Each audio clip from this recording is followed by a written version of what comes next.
But first today, major changes could be coming for San Antonio ambulances. That's the word from San Antonio Fire Chief Charles Hood after 2 of them were stolen in the past 6 months. The most recent theft happened this week. Eyewitness News reporter Marvin Hurst sat down with Chief Hood to get the details.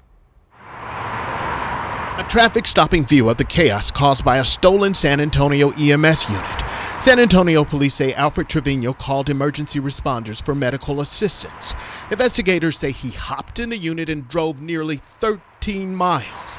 By the time the 33-year-old was arrested, investigators say he hit 4 vehicles, a police cruiser, and caused $16,000 in damage to the ambulance. The crew that was working on that run, of course, they feel bad that the unit was taken and someone got hurt from it, but it wasn't anything that you could pin back to anything that they did wrong in particular. San Antonio Fire Chief Charles Hood says no one faces disciplinary action.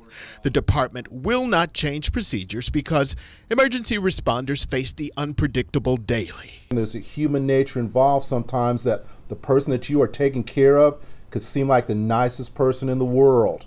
And then all of a sudden something snaps in them and you can't predict that. That's the problem. If this ambulance stealing story sounds familiar to you, that's because it happened before. A man took one of these out of a neighborhood right off of Marbark Road. In late February, police say Jordali Hinojosa stole an ambulance from Timber Creek Drive around 4 in the morning. She was arrested and the ambulance was recovered almost 7 miles away.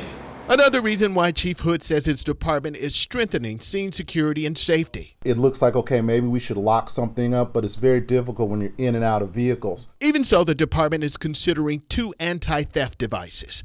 One requires a paramedic to push a button and remove a key. The second choice requires a code or pushing a button before the ambulance will move out of gear. There is no current timeline on when SAFD will make its choice.